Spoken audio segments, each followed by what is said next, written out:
Welcome to the Up Your Average podcast, where Keith and Doug give no-nonsense advice to level up your life.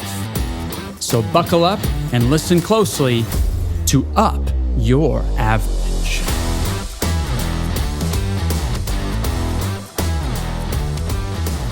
Well, what's up, everybody? A worldwide audience, expanding oceans, creeks, rivers, and lakes.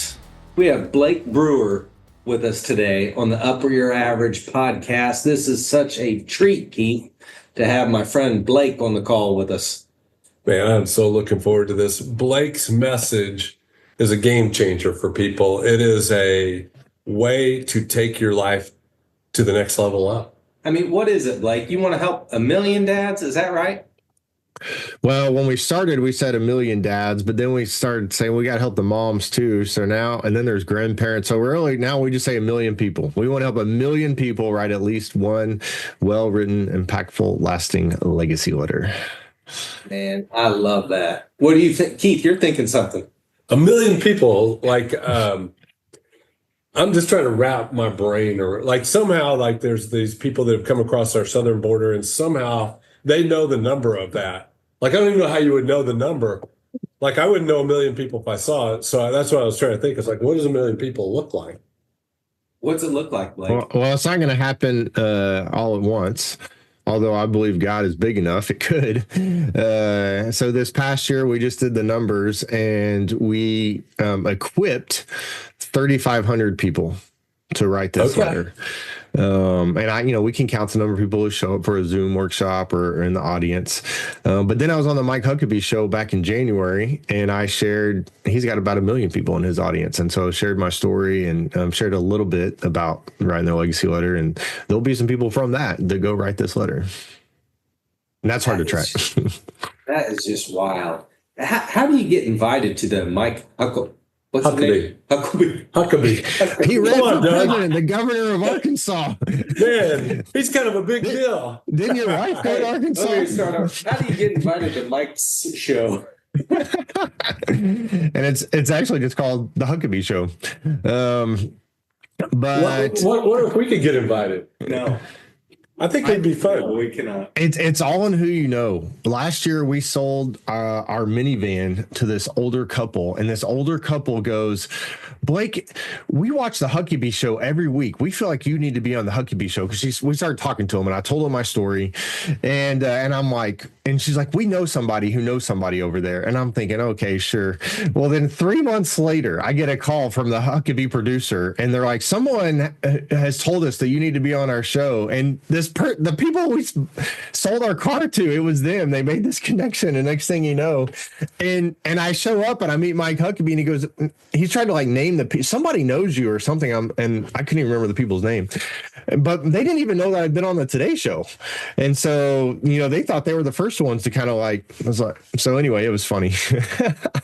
That is amazing. We were just talking to a friend a while ago, and he was telling us something he did, and the next thing you knew, he was sitting in the governor of Minnesota's office. Is that what he said? Yeah, I love that kind of stuff. That makes life so fun. Yeah, you never know. Blake and I have been friends for 4 years, Blake? Is that what 4 we're going years. on?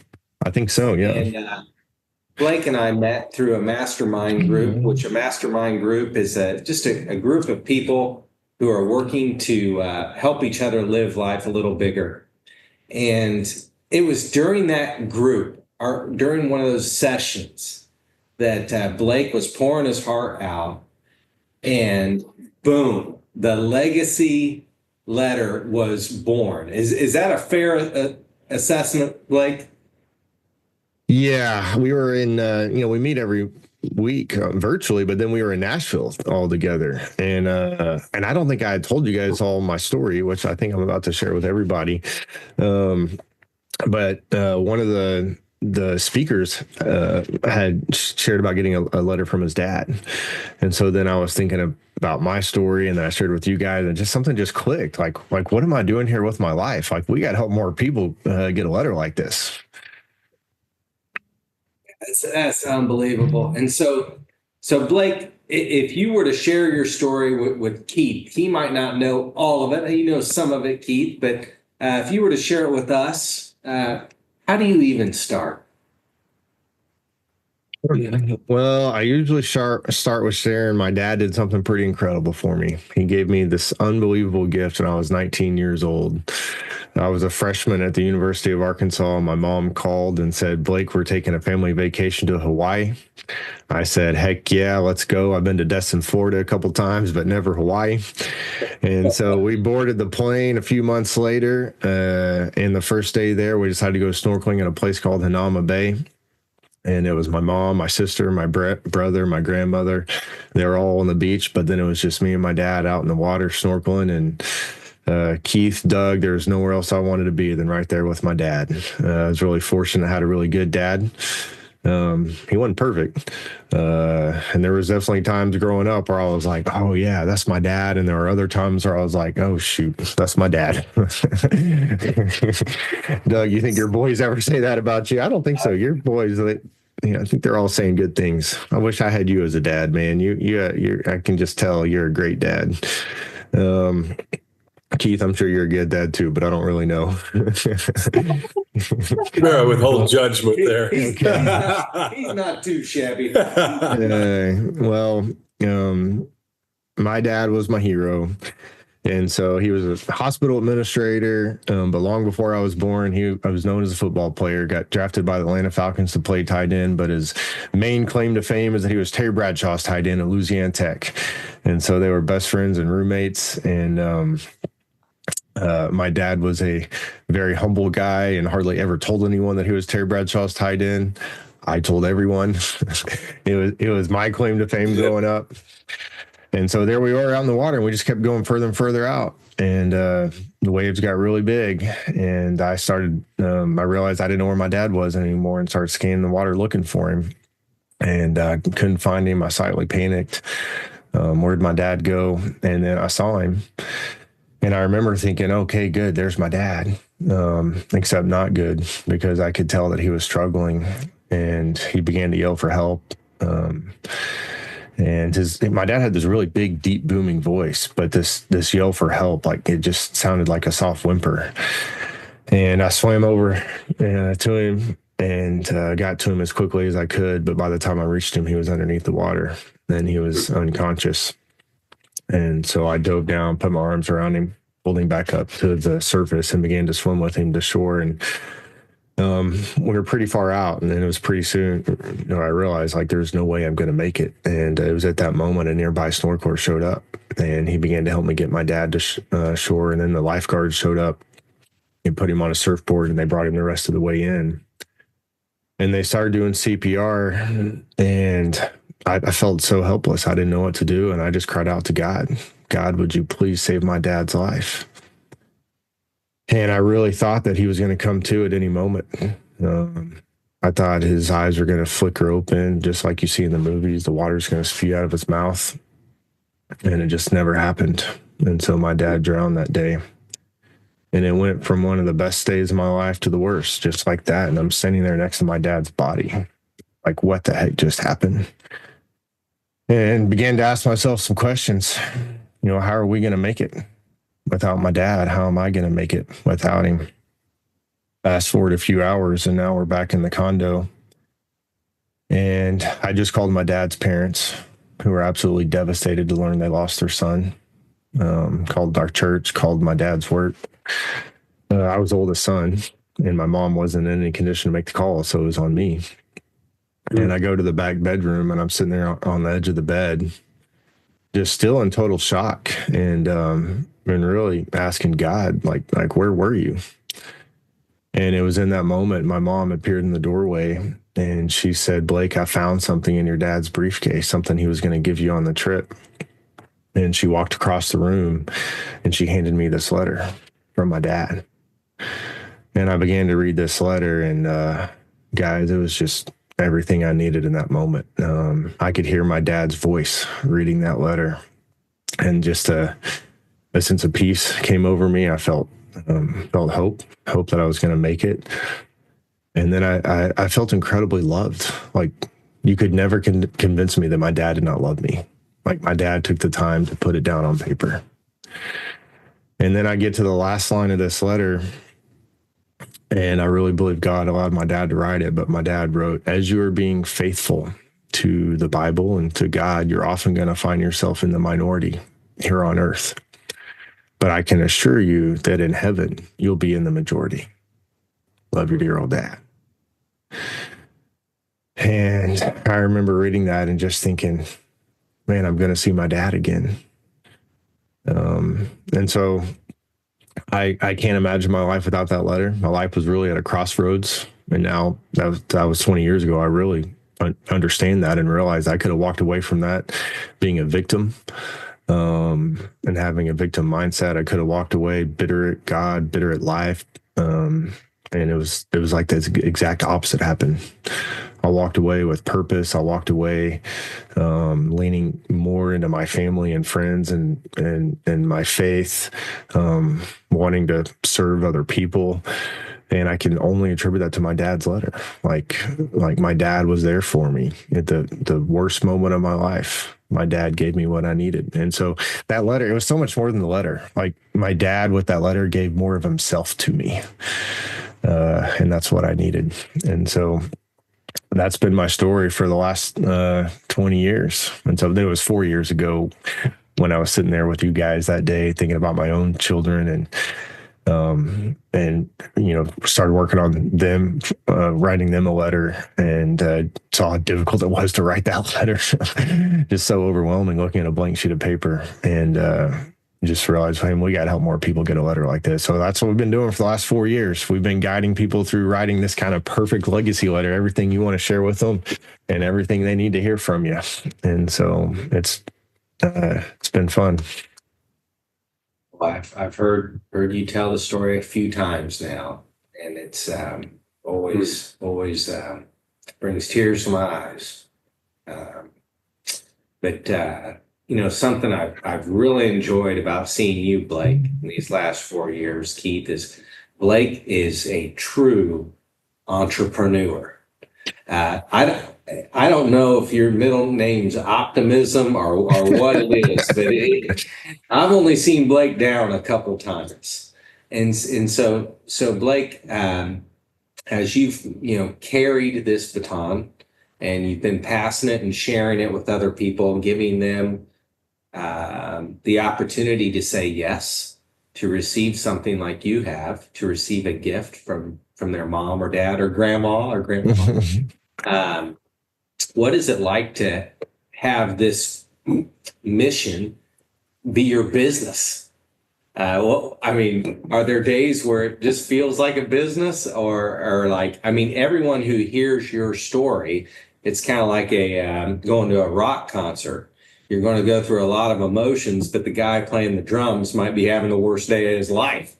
And so, what is it like being a businessman and having this personal story where you're delivering it? Yeah, overall, it's amazing. And you can imagine when I came home from that trip with you guys and I told my wife, hey, this is what I'm going to do. And she looks at me and looks at our 3 kids like, you're telling me you're going to provide for our family by helping people write a letter. Like, I don't get it. And the optimist that I am was like, well, we're going to figure this out. And it's too big of a thing for us not to. And to be honest, from the very beginning, I just felt like the Lord was in it, and I felt like that we were gonna figure it out. And so, in those moments where money was tight, and there's been some moments where money is tight, and but we had to figure out how to wait, how can we help people? And then also, I got to provide for my family, and also I have some really big dreams here, so we got to bring in some revenue to grow this thing. And I didn't have just a ton of savings going into this thing. I'd been a campus ministry for 12 years. So that money went quick. I would say, so on the positive side, it's so rewarding. I'm to be able to help people write this letter. And then you get the stories in of man, my daughter and I have a relationship again. You've helped us out. And I just got a message yesterday from a guy. So this is Tim Delaney, the vice president of the Arizona Cardinals. I wrote it to his kids, talked about it was amazing. He just went through another workshop and wrote it to his dad. And his dad just sent him a text and said, man, I don't even have the words to describe how I'm feeling right now. Like, thank you so much for writing this letter. And so now the dad feels amazing. Tim feels amazing. I feel amazing. But I would say the hardest times are when you're helping all the people. And then you're like, oh, shoot, how can I be helping all these people, but then not have any money to provide for my family?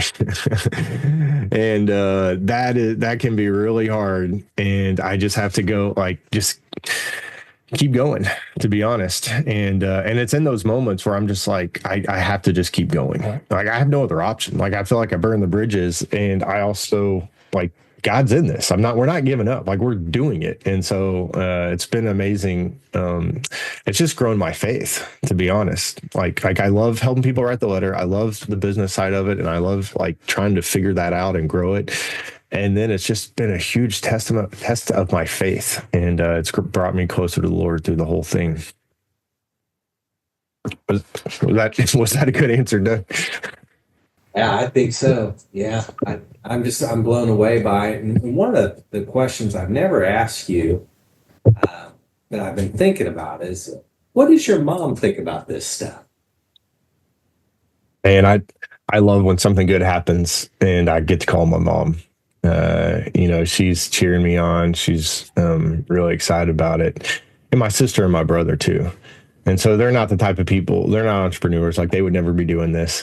But they want me to be successful, because when I'm successful, the family is being successful. Like, we all get excited when our dad's letter has led to someone else writing a letter, and it's been really meaningful to their family. And so I try to share all those stories with them. But I'm like anybody else. I mean, I love telling my mom and having my mom be excited. I had a pretty traumatic kind of loss of life back in the 80s that shocked kind of me into reality at that point. And I would imagine that as you're kind of going about your circle of influence, that you probably cross other people. Are there ideas that you would suggest to somebody that's maybe experienced something as devastating as you on kind of first steps of recovery for them, that the emotional and the mental recovery for you, I'm sure, took months, but what ideas would you throw out there for people, Blake? Yeah. Well, thanks for asking me that. I do hear a lot of stories. And my wife has told me, you got to stop telling me the stories. I can't be the person who you process this with.